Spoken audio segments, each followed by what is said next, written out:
All right. Welcome, everybody. My name is John Engers. I'm here with Lee Sheldon. I am the General Counsel of Filice Insurance, and Lee is a partner at Beauty & Curliano. Beauty & Curliano is a firm that we do a great deal of work with.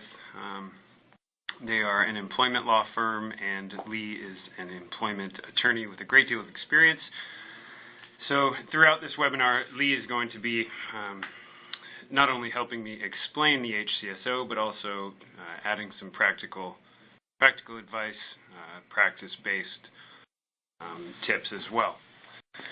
So before we get started, there are a few practical matters at the bottom of your screen. If you want to ask a question, there is a little question icon. If you ask a question, we will do our best to answer it on the air. Otherwise, we can address it afterwards. You can feel free to email us, and we will address all questions that you may have.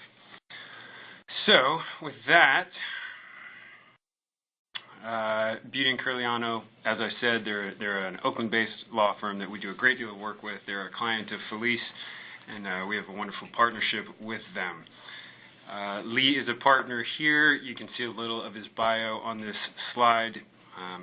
He's a rising star, and he's been recognized as a rising star. And the two of us go back a long ways, since before Lee was even at Beauty & Curliano, and since before I was at Filice Insurance. So it's good to be working with you again, Lee. Thank you, John. All right, and with that said, let's get into the law. Lee's going to basically take off from here.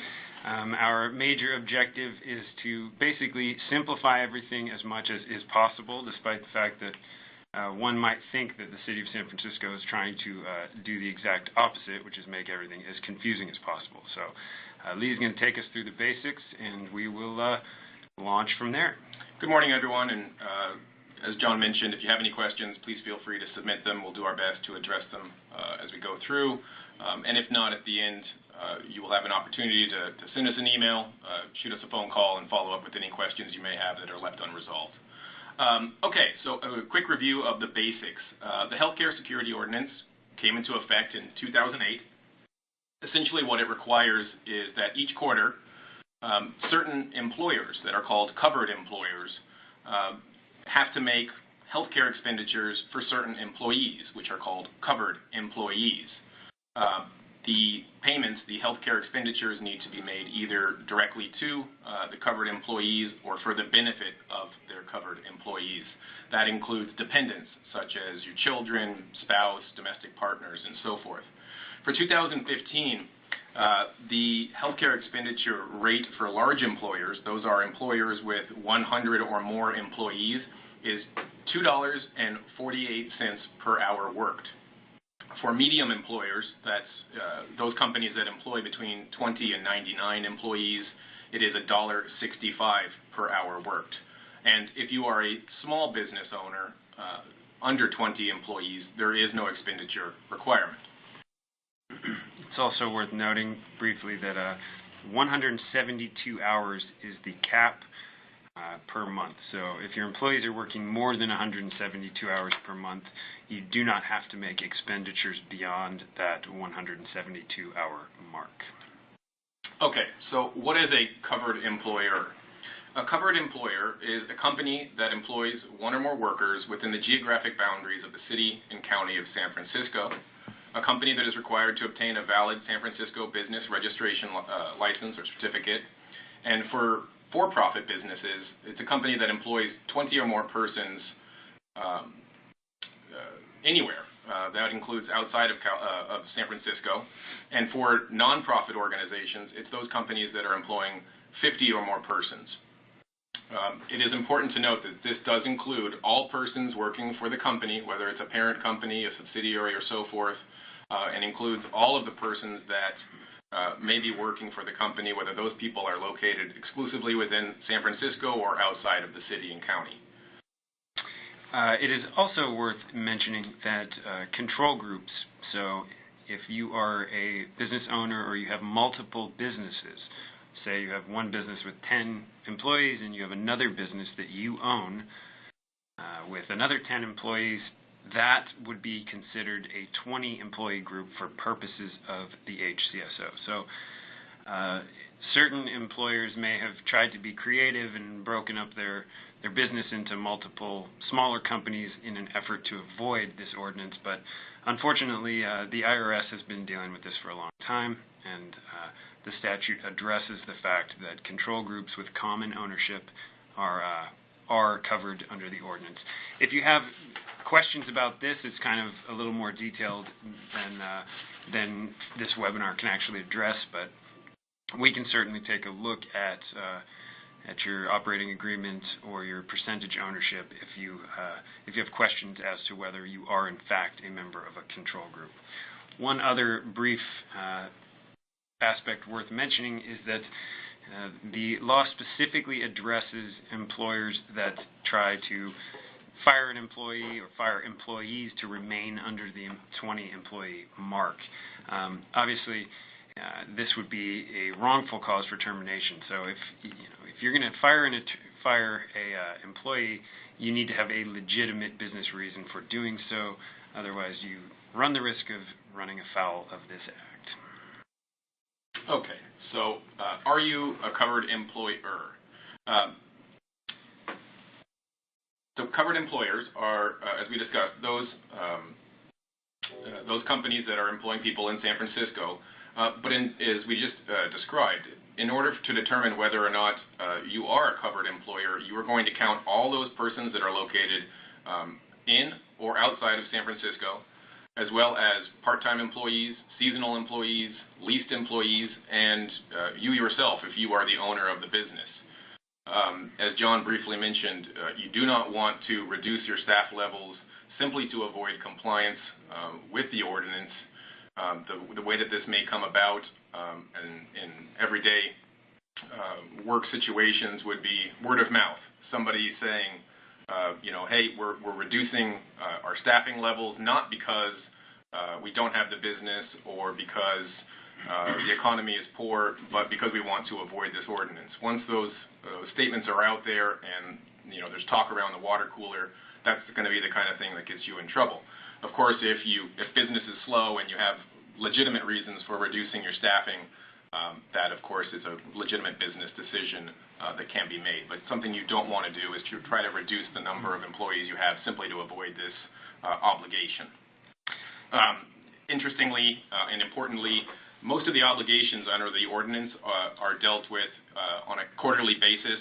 So if you have seasonal workers and people that come and go with some frequency, what you're going to be looking at is the average number of employees that are employed by the company over the previous quarter. Correct. And as for staffing agencies, this is kind of a tricky one. In staffing agencies, there are a lot of aspects to the law where the dual employment situation causes a great deal of headaches for basically everyone involved. So bottom line is staffing agencies are liable for making these expenditures, but also the companies that they are placing employees with are also liable. So these situations can vary on a case-by-case basis.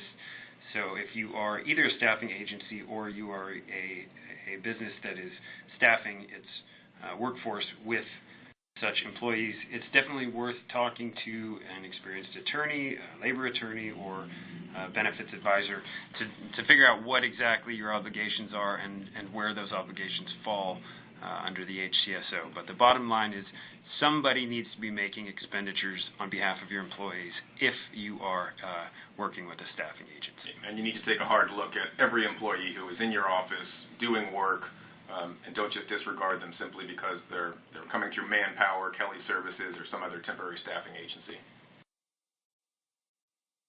Okay, covered employees.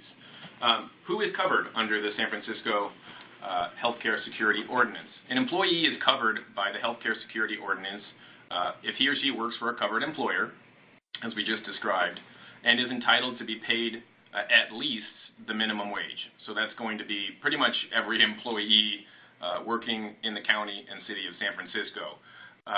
Independent contractors would not be included within the San Francisco Healthcare Security Ordinance, but as a word to the wise, simply categorizing somebody as an independent contractor to avoid the obligations that are imposed, which are numerous, including overtime, minimum wage, and so forth, has very severe consequences. And over the last few years, quite a bit of my practice has been defending companies, unfortunately, who made the decision to classify their employees as independent contractors against the advice of counsel. A covered employee is also somebody who has been employed by his or her employer for at least 90 calendar days and performs at least 8 hours of work per week within the geographic boundaries of San Francisco. So we are only looking at within the geographic boundaries of the city and county of San Francisco. If your employees meet these minimum requirements, they're entitled to the minimum wage, they've been employed with you for at least 90 days, and they perform at least 8 hours of work in San Francisco County, they are going to be a covered employee, and you are going to be required to make healthcare expenditures on their behalf. Right. A note on the 90 calendar day eligibility period.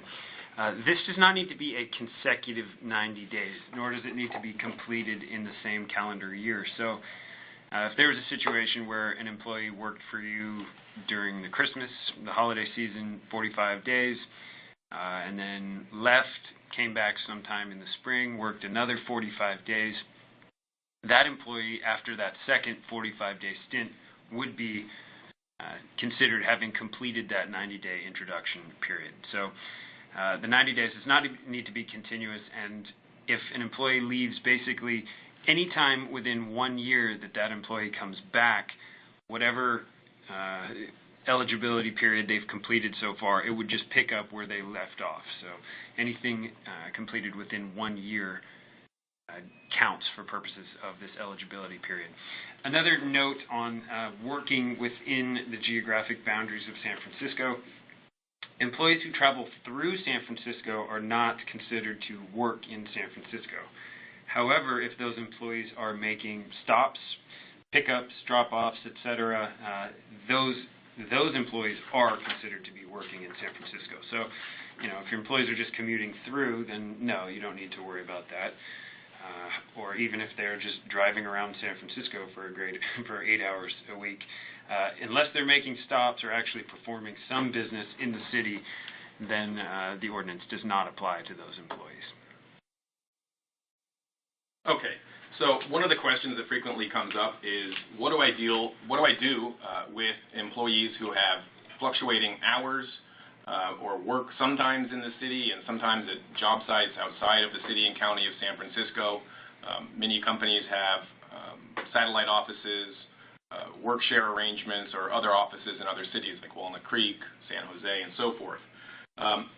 So in order to determine the healthcare expenditure that is going to be required, you first have to ask whether or not they're a covered employee, which we just went through, and that is whether or not they're performing at least 8 hours of work in the city and county of San Francisco and are entitled to the minimum wage. Excuse me. And if so, they're going to be entitled to healthcare expenditures at the end of the quarter. As John mentioned earlier, those expenditures are never going to exceed 172 hours per month. There is a cap under the ordinance.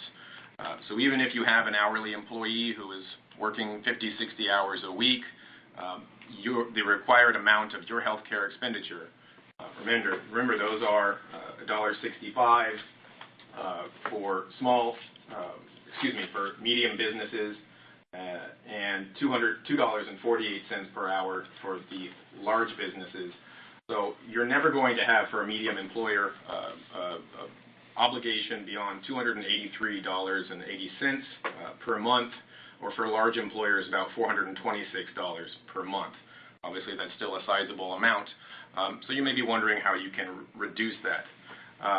For salaried employees, what you're going to be using for the hourly, what is called as hours payable, there's a distinction between hours worked, which we just went through, which have to be at least 8 hours in the city for them to be considered a covered employee. But when you're talking about the amount of the expenditure that you actually have to make for a covered employee, you're looking at hours payable. For salaried employees, that's going to be assumed to be 40 hours per week. For hourly employees, however, it's going to be based on hours worked in the city and county of San Francisco only, plus any paid time off if the company has a PTO policy, sick leave, vacation, and so forth. What will happen is if you have an employee who spends 50% of his time in San Francisco, 50% of his time in San Jose, you are going to take those hours, you're going to divide them in half for all of the hourly work, and you're going to come up with the number for the month and multiply that by the rate that's applicable for you, either $1.65 or $2.48. You will also be using a pro rata share of any PTO, sick time, vacation time that those employers or employees took during the applicable quarter. So again, under our scenario where we have an employee working 50% of his time in San Francisco and 50% of his time in San Jose, you would be simply using half of that time as well, and again, multiplying it times the healthcare expenditure rate that is applicable to your business.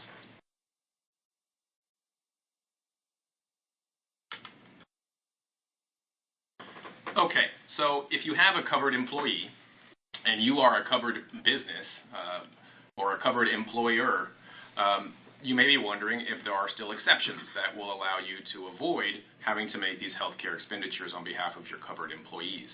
And there are a few exemptions that apply under the ordinance. The first is for employees who voluntarily waive their right to have the employers make healthcare expenditures for their benefit. As we will go through in a moment, there is an approved waiver form that is available through the Office of Labor Standards Enforcement for San Francisco, the OLSE, which you will have to have your employees sign every year. And they can voluntarily waive their right to healthcare expenditures under the Healthcare Security Ordinance if they sign this form and they have healthcare insurance available to them from some other source. For example, I think the most frequent is probably a spouse's other place of employment. Another exemption that will avoid the need to make healthcare expenditures are for those employees who qualify as managers, supervisors, or quote-unquote confidential employees and earn more than the salary exemption amount. A note on confidential employees. The first time I read this, I was a little bit confused. Confidential employee is not something that you hear much of unless you're talking about the FBI or CIA or something. But a confidential employee is actually an employee who acts in a confidential capacity to formulate, determine, and effectuate management policies with regard to labor relations. So what we're talking about is a relatively narrow niche of employee that has to do with union negotiations and such. So that's not a very broad category. Correct. And managers and supervisors are terms we're familiar with. Generally, those are going to be the folks that have the authority and power to hire, fire, set working conditions, job duties, and to formulate employment policies, to transfer, suspend, lay off, recall employees, all those people we typically associate with management. However, for any of these three categories of exemption, either management, supervisors, or confidential employees, they must also earn more than the applicable salary exemption amount. For 2015, that is going to be $90,000 per year, roughly. It's $90,745 to be precise, and approximately $44 an hour if you're paying the employee by the hour. It's $43.63 per hour. So keep that in mind. That employees who qualify as managers, supervisors, or confidential employees and are paid, a fairly good salary or amount, they're going to be exempt under the statute. A third category of employees who are going to be considered exempt are those that are covered by Medicare or TRICARE. That is the health care program serving the uniformed service members, retirees, and their families. In order to claim these exemptions, an employer must be able to document employee eligibility for these alternative programs. One note on the supervisory and managerial employee exemptions. It's very important that these exemptions, that the employees that you are seeking to have fall under these exemptions are really performing the duties that they're required to meet the exemption. So, just calling an employee a managerial employee or a supervisory employee without them actually, in actuality, performing those duties is another way to get in trouble. And I know Lee has dealt with plenty of clients and unfortunately who have misclassified employees and are looking at lawsuits for unpaid meal and rest breaks and overtime. So if you have questions about does this employee do their duties actually meet these requirements, you should definitely talk to outside counsel or somebody who's an expert in that field. That's correct, John. One of the other most frequent areas where employers get sued for wage and hour violations is when they have classified one of their employees improperly as exempt from the overtime requirements and so forth because they're a manager on paper but not in actuality. There are a number of websites that we can direct you to where you can get some assistance on your own without counsel. And of course, you're happy to email us or give us a call after the presentation to discuss any concerns you may have. But these are going to be those folks that are spending at least 50% of their time supervising other employees and making important management decisions. Another exemption is employees who are employed by a nonprofit corporation for up to 1 year as trainees in a bona fide training program. This is, again, not something you want to have on paper only, where you call your employee an intern or a trainee, and you have them doing the work of somebody else that you would ordinarily have to pay for. This needs to be something where you're not just replacing an employee with a trainee who's doing the work for free or for sub-minimum wage. It needs to be somebody who is part of a actual learning regimen where another employee at your place of business is helping to instruct and to teach.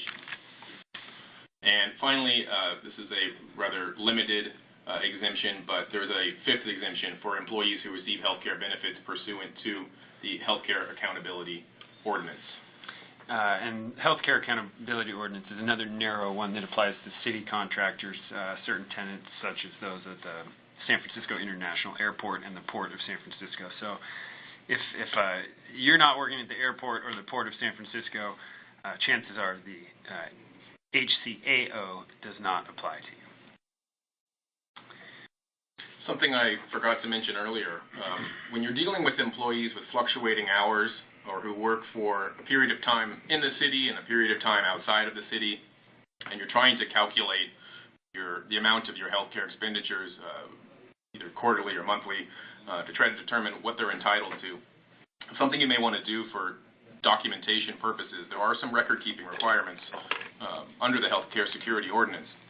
Something you may want to do is simply email your employees and ask them to confirm, yes, I'm spending 50% of my time in San Jose, 50% of my time in San Francisco.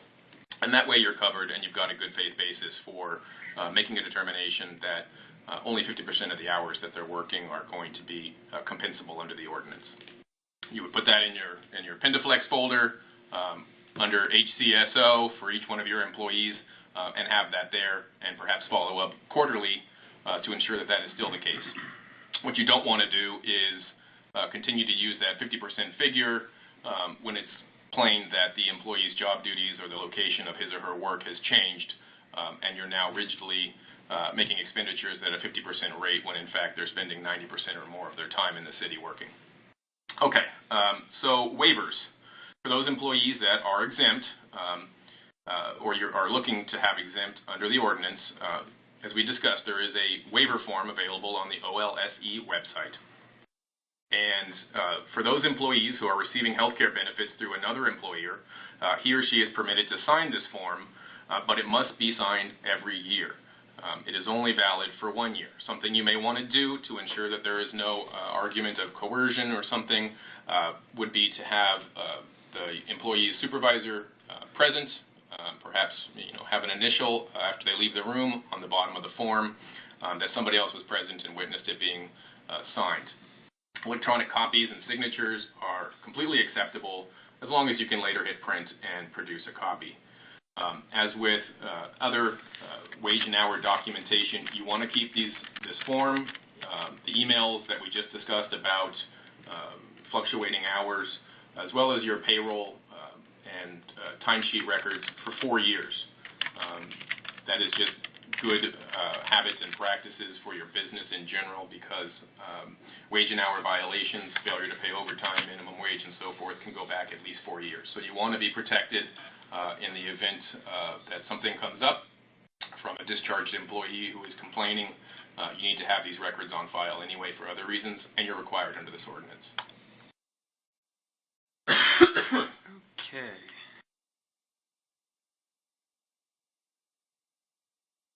Having a minor technical. Okay. So, expenditure examples. So how do you make your payments? You've now determined that you are a covered employer. You have covered employees. You've figured out how many hours they're working in the city or county, and you have determined whether or not you're a small employer or a big employer, and you've come up with your dollar figures that you need to make every quarter for your covered employees. So how do you make your expenditures? How do you discharge this obligation?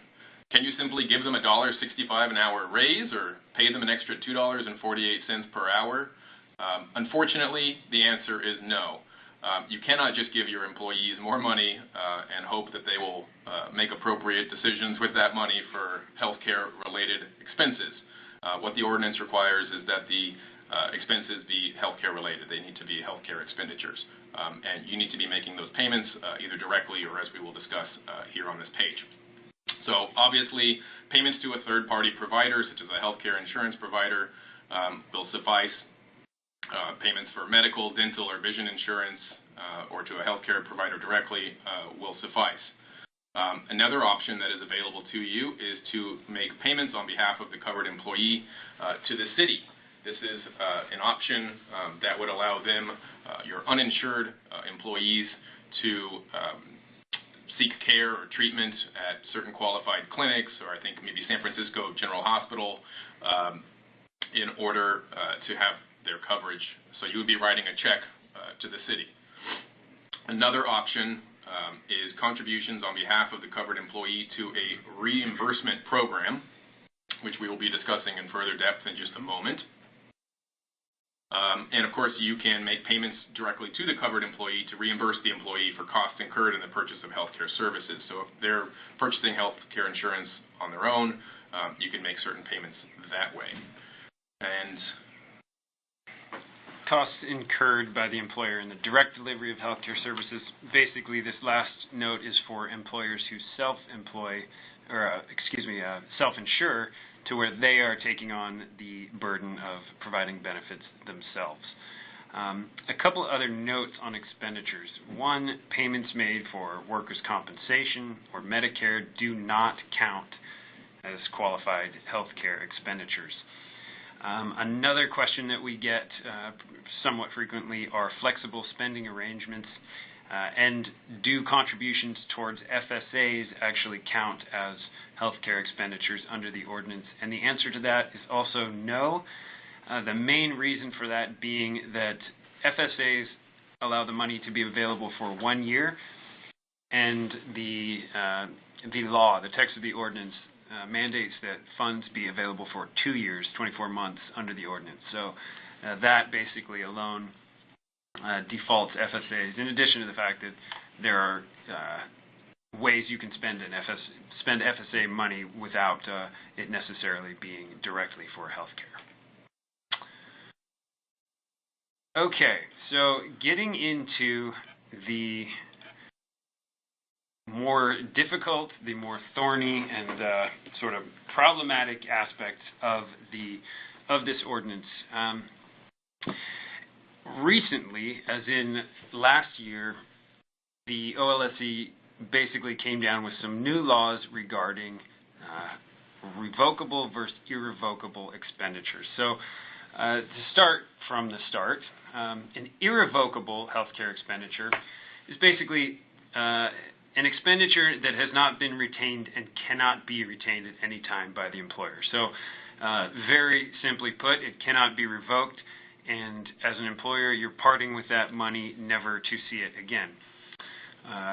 Contrast that with a revocable expenditure, which is an expenditure that the employer has allocated for use by a covered employee but not actually paid to the employee, or any amount actually paid to a third-party administrator, which we'll refer to as TPAs, that could revert back to the employer at any point. So if you are an employer in San Francisco, you probably have run into this, or you will be having questions about this. And we're going to get into the specifics of these limited accepted benefit HRAs and how those work with respect to this revocable versus irrevocable expenditures law. So revocable expenditures are being phased out over 3 years. Effectively, what the OLSE is doing is they are driving employers to view these expenditures under the HCSO as money that is never coming back. What has happened over time, and understandably so, is that employers have tried to meet the requirements of this ordinance and not end up having to actually pay that $1.65 for every hour worked, or that $2.48, and understandably so. I mean, it's a significant burden from a cost expense, and for a lot of smaller businesses, that's a burden that is very difficult to bear. But the city of San Francisco has to, they want to make their money, and they want to make sure that you're paying it. So what they're doing is they're essentially saying that this year, 60% of the money that you spend, or the money that you are supposed to spend under the ordinance, has to be irrevocable.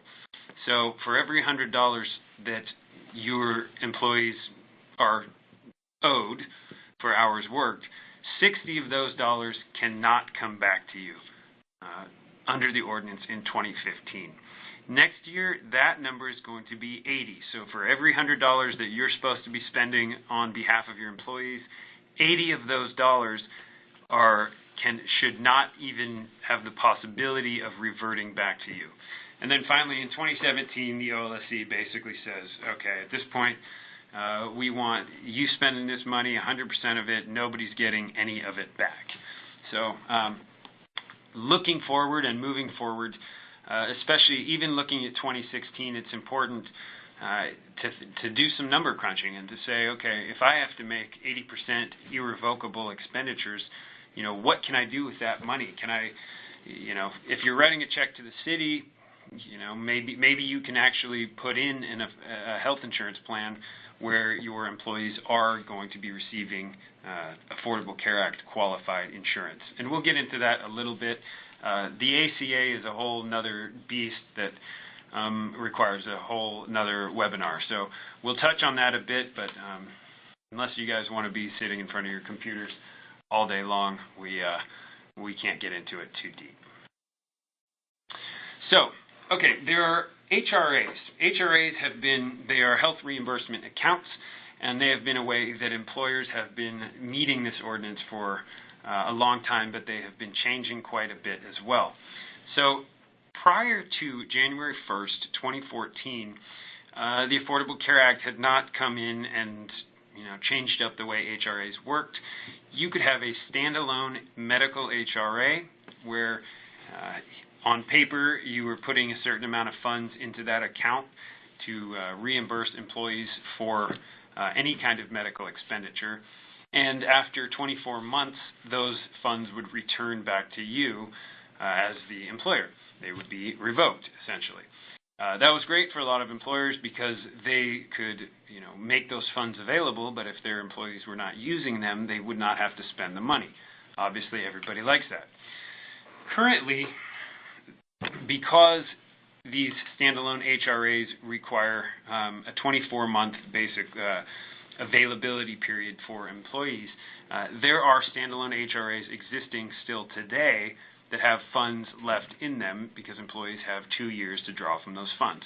So that's the first kind of HRA. There are these sort of static existing standalone HRAs that are going to be phased out by the end of this year because the 24 months will have expired for all HRAs.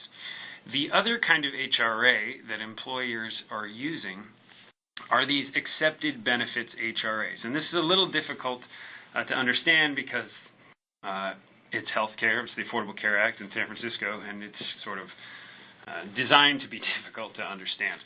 But the reason they are called accepted benefits HRAs is that they are accepted from the requirements of the Affordable Care Act, meaning these are HRAs that have a limited use and they can stand alone, unlike previous HRAs.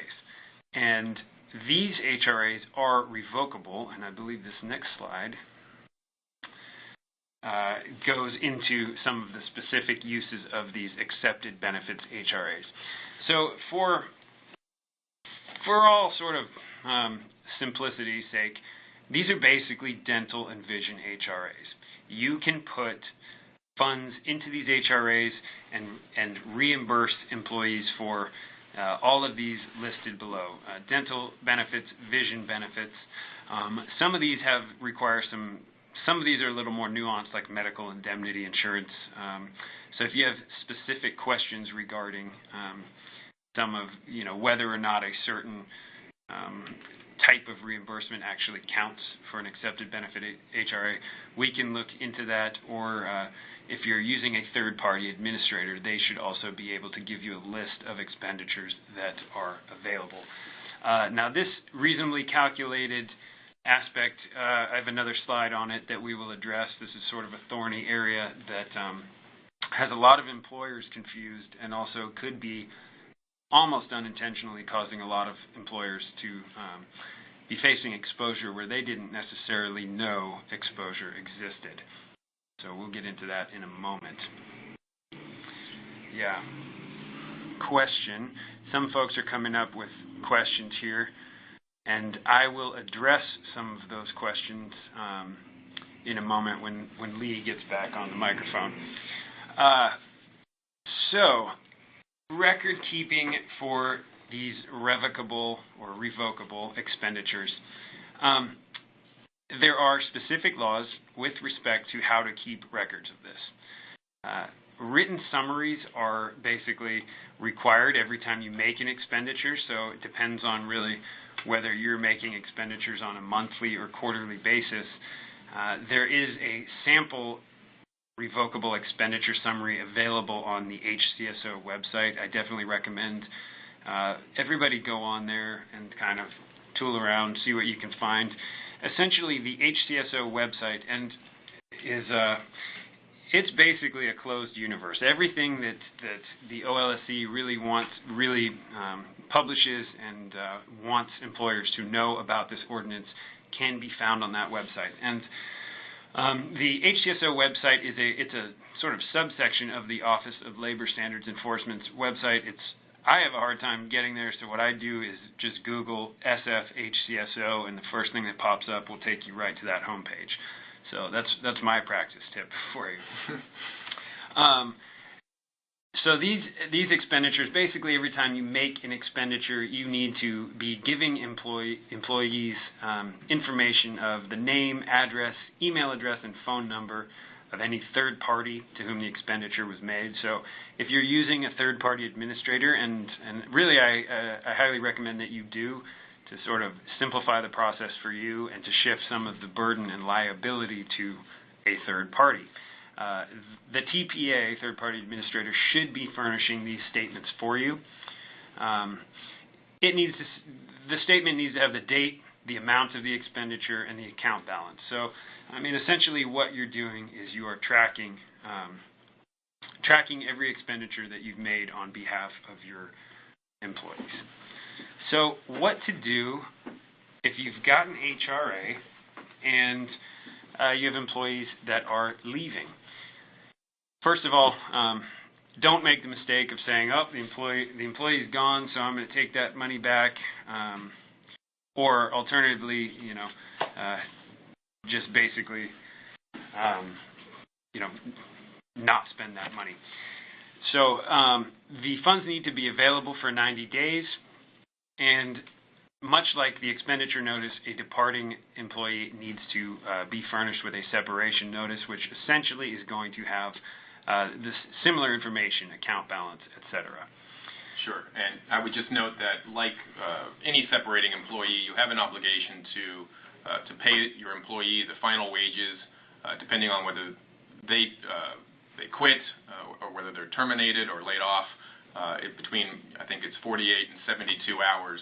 And similarly, here with the HRAs, you are required to provide to them within 3 days a notice that basically outlines the sums that are remaining following their discharge. Okay, so HRA issue number 1, and this is something I come across, quite a bit, and there's been a great deal of confusion with this. Accepted benefits HRAs by law have to be reasonably calculated to benefit employees. And what that means is essentially you're using this limited health reimbursement account to basically reimburse employees for dental and vision work or other sort of non-major medical type treatments. And the idea is if you're putting a certain amount into this account, the employee should actually be receiving treatment that corresponds to the amount of money that you're putting in. So, for example, if you were using 40 hours worth of expenditures in this limited HRA, how much dental work, how much vision work is your employee actually going to be undertaking to make it so that these expenditures actually correspond to the work that your employee is receiving. So what the OLSE has said is that up to 20 hours worth a week, so 20 times 165 or 20 times 248, they're going to say, okay, that's fine. We'll give you credit for that. We'll basically say, sure, that many hours is reasonably calculated to benefit the employee. But if you are going to be putting more than 20 hours worth of funds into an accepted benefits HRA, you're going to have to demonstrate when you report on April 30th, when you basically file your report to the OLSE, you're going to have to support the use of more than 20 hours worth of funds. You're going to have to show receipts, you're going to have to show the balance, and basically furnish a statement and request extra credit, essentially. It's going to be subject to heightened scrutiny is what you're saying. Exactly, to use a legal term. So there's a lot of misinformation here, and I know that some third-party administrators have said, oh, this is not enforceable, but the law is clear on this, and we'll get into enforcement a bit here in a moment. The second issue, and this is where it gets confusing as well, is what if you're using more than 60% of your funds what if you're using more than 40% of your funds basically as irrevocable expenditures? So this again is not in compliance with the law, and this is something that you're going to have to kind of keep an eye on and pay attention to. Okay, how many funds are we putting into some sort of HRA? How many funds are we, sending towards the city, etc., and conduct an internal audit, essentially, to get to the bottom of that. One thing that I want to make note of, and we will get to here in a moment, is even if you are not in total compliance with the law, you should still be filing your report at the end of April every year. And when we talk about how this law is enforced, we'll get into that. A note on surcharges that I just wanted to drop in here: it is legal to add a charge if you've eaten dinner or lunch in a restaurant in San Francisco. You'll see there's a surcharge for the HCSO. This is totally legal. But as many of you who are in San Francisco may recall, there has been a great deal of enforcement surrounding this. Basically, if you're adding a surcharge to the end of your bill, you better be spending the amount of money that you collect on your employees and for these expenditures. Okay, so really briefly, we will drop into sort of the overlap between regular medical insurance and the Healthcare Security Ordinance. So a big question that a lot of employers have is, I'm providing benefits for my employees. And I'm going to tell you the way that the city of San Francisco looks at this. They basically say, you have an expenditure requirement. This law is about spending money, which, if you live in San Francisco, spending money is sort of comes with the territory, but that's the way that San Francisco looks at it. So even if you are spending, like my example down here, $200 per month towards a medical plan, let's say you have a Kaiser plan or a Blue Shield plan or something of the sort, and the employee is working 100 hours, and you're a large employer, you are, the way the city looks at it, you are supposed to be spending $248 a month on those employees. So essentially, the way the city looks at it is you owe $48 more per month on top of the premiums that you're paying for your medical plan. From a practical perspective, are your employees going to go to the city and complain and say, my employer is paying 100% for my Kaiser plan, but I've done the math and I think the employer owes me an additional $48? I would say that is a relatively low risk sort of scenario. Lee used the term substantial compliance doctrine yesterday, which is probably an argument he makes to a judge on frequent occasions. But basically, in order to get in trouble for this ordinance, your employees have to complain. And if you are providing 100% of medical insurance, the likelihood of them complaining obviously goes down. But being attorneys, we have to tell you that in this situation, the city wants you to write a check for $48 to them. The thing about that is it's basically a worthless donation to the city of San Francisco, because your employee is not going to be using the medical clinics. They're not going to be using a medical reimbursement account. That money is basically just going to be a donation. And as a practical pointer, yes, it's probably very unlikely that your employee is either going to, one, be sophisticated enough to make the calculation to determine he's owed $48, or two, be interested in spending his downtime figuring that out. But where these things arise is always when the employee has left the employee of the company. It's at that time when grievances are raised for the first time, when a single complaint may cause your business to be audited.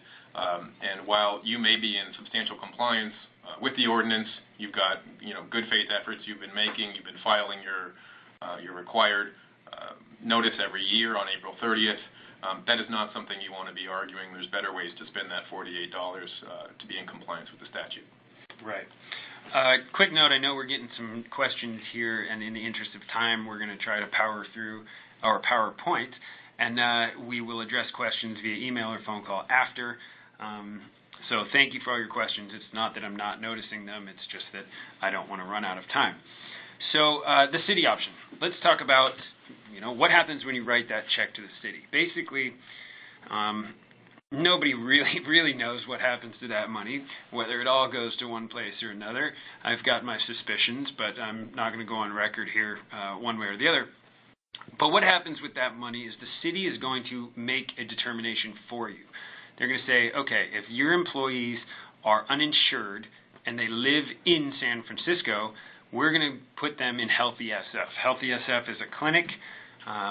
We've got a ton of information on that we can provide to you. That's also available on the website. Basically, what they have is access to some basic medical care, and then potentially access to urgent emergency care, lab services, etc. If once they've gone through their medical home. Alternatively, what the city will do is, if your employees are living outside of the city, they will put that money into a medical reimbursement account. So it really depends on where your employees live. In my opinion, the medical reimbursement account is a lot better of an option than the city option. There are a greater number of uses for the money that's in an MRA than there are with the city option, and your employees can reimburse themselves essentially for medical expenses and even premiums for things like Covered California. But these are only available to folks that are living outside of the city, and it is the city itself that's determining where that money goes. Okay, there's one point that I don't think a lot of people are aware of, and I want to make clear, and that is that if your employees have money in a standalone HRA, money that's left over from prior to 2014, they are not eligible for subsidies or tax credits from Covered California. So the way that this is looked at is, these old standalone HRAs essentially just make these employees ineligible for subsidies. So what you can do, and what you're going to have to do for those employees who, they want to go Uncovered California, they want to, get a subsidy because of their income, and I've got a slide that goes through the income and subsidies that I'll go to in a second. They have to basically figure out how much money is left in this standalone HRA, and does it make sense to forfeit that money? Because there is an opt-out form available, and if they opt out of their standalone HRA money, they may be eligible for a greater amount of a subsidy. So this is the subsidy chart, and if you look here under one person in your household, these columns basically show the amount of income that makes employees eligible for either tax credits or subsidies. And we're going to make this all available after. We're going to post these and make these slides available to you, so that in the interest of time, I don't sit here going through each family's income. But basically, if your employees, and there are a lot of employees that are making anywhere between $11,000 and $29,000, there's a great deal of government help that's available to them. So if they have an HRA, it's definitely worth considering having them opt out of that HRA if they are eligible for subsidies.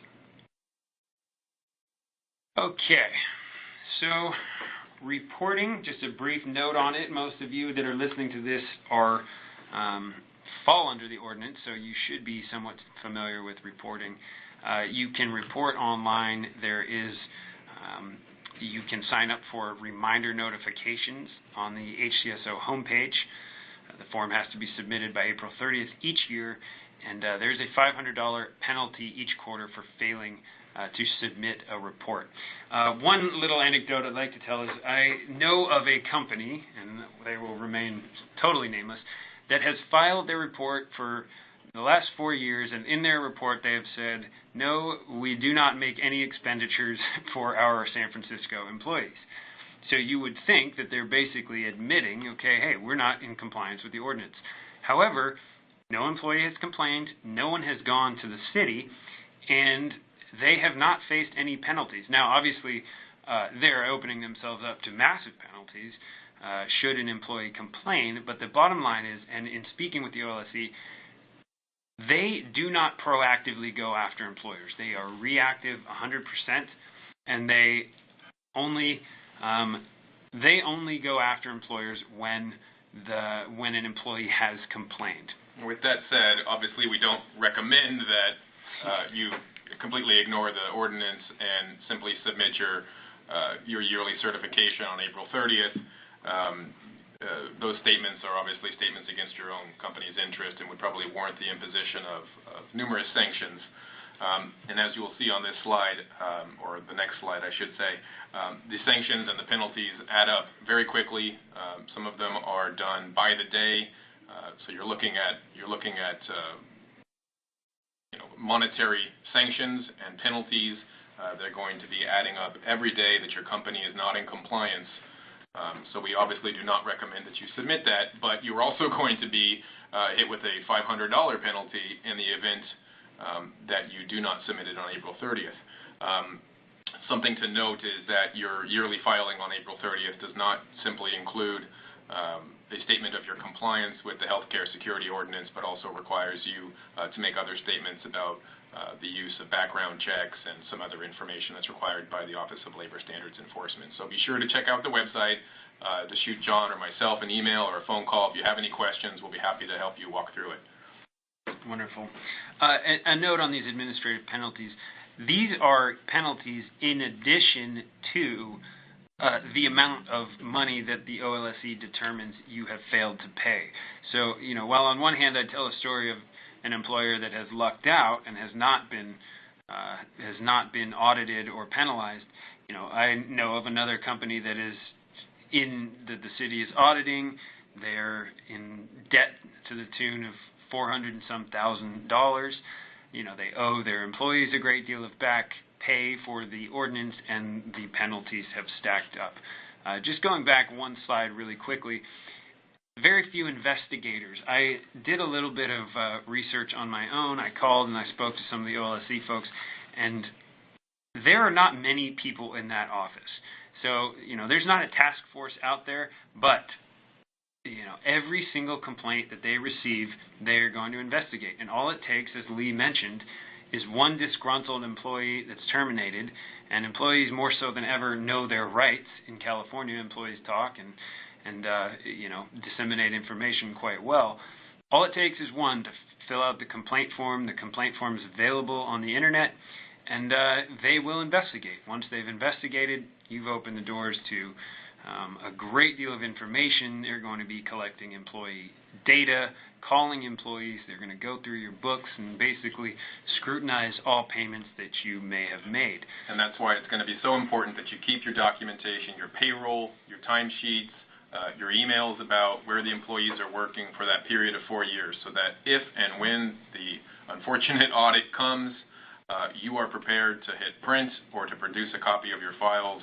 It is a gesture of good faith, and that will help dispel some of their suspicion about your operation and hopefully curtail that audit. But again, it's critical that you keep your documentation, not just for compliance with the HCSO, but for California Labor Code compliance in general. Right. A brief note, something I want to address. A lot of employers, they think, and it makes sense, I'm spending all this money to satisfy the HCSO, I must be in compliance with the ACA, the Affordable Care Act. And the unfortunate answer to that is no. Just because you're spending for the HCSO, whether it's the city option or some sort of limited medical plan, that does not make you in compliance with the ACA. Your employees are still going to be facing tax penalties from the IRS for failing to have minimum essential coverage. And if you are a employer of 50 or more employees next year, you're going to be potentially facing penalties as well if you don't have a minimum essential coverage ACA qualified medical plan in place. So if you are a company or you work for a company that has 50 or more employees, the time really is now to start strategizing for 2016. And a note on that, we work with a number of companies that have plans in place that are specifically designed to sort of address the 50-plus employer in San Francisco who's trying to comply with both the ACA and the HCSO. The time is now, as I said, to start kind of getting a strategy in place for satisfying both of these ordinances. Right. What you're going to basically want to do is try to figure out how you can spend your money in the most efficient way possible. And we can help you with that. Obviously, you'll want to talk to us about that, and we can guide you with some of those things. A note on the SHOP, the Small Business Health Options Program. This is for the 25 employee and under company, this could be a good strategy. There are tax credits available if you implement this, so it could be potentially the most affordable way to meet both requirements and get a good deal of your premiums back. Contact us, set a meeting with us if you'd like to discuss this further or learn more about it. I think we are approaching the end here, folks. So one of the last things that's required under the Healthcare Security Ordinance is posting. Under the ordinance, you've got a requirement to notify your employees of their rights under the ordinance by posting in a conspicuous place at any site where work is being performed for the employer, the required OLSE official notice. This form is already available online, as John described. The easiest way to get there is to just Google HCSO, and it has already been promulgated and is in English, Spanish, and Chinese. Every year they're going to be, looking at the census data and coming up with additional languages that need to be posted. There's a $25 per day penalty for employers that fail to post a notice. It is a good practice for you to go to the OLSE website to print out the official notice. There are a few other official notices about the use of drug testing, background checks, and so forth that should probably be posted in your lunchroom or over the top of the copier, wherever you keep your OSHA compliance posters and so forth. You want to make sure that those are posted in a sleeve or hung in a similar location. Right. Okay, a few final thoughts, and we will wrap this up and address questions afterwards. The next slide will have our email addresses and our contact information as well. First and foremost, it only takes one to open up a great deal of trouble. Second, this has taken a lot of work for Lee and myself and years of experience. So if you're not working with this pretty frequently, it's very easy to be confused, and it makes a lot more sense to consult the folks that are working with this all the time. If you have over 50 employees, definitely you're going to want to start considering how you can essentially kill two birds with one stone next year and satisfy ACA and the HCSO at the same time. And finally, this is our contact information. Feel free to email us. Feel free to call. I didn't realize that my number's not on there, but email me, and we will respond to all the questions that we've received. Thank you all very much for attending and for asking your questions, and we will be addressing them after the show. Lee, thanks a lot. I really appreciate having you go through this with me, and your counsel and experience is much appreciated. My pleasure, John. I hope you all found it to be insightful and informative, and as John mentioned, we will be addressing your questions shortly. All right. Thank you, everyone.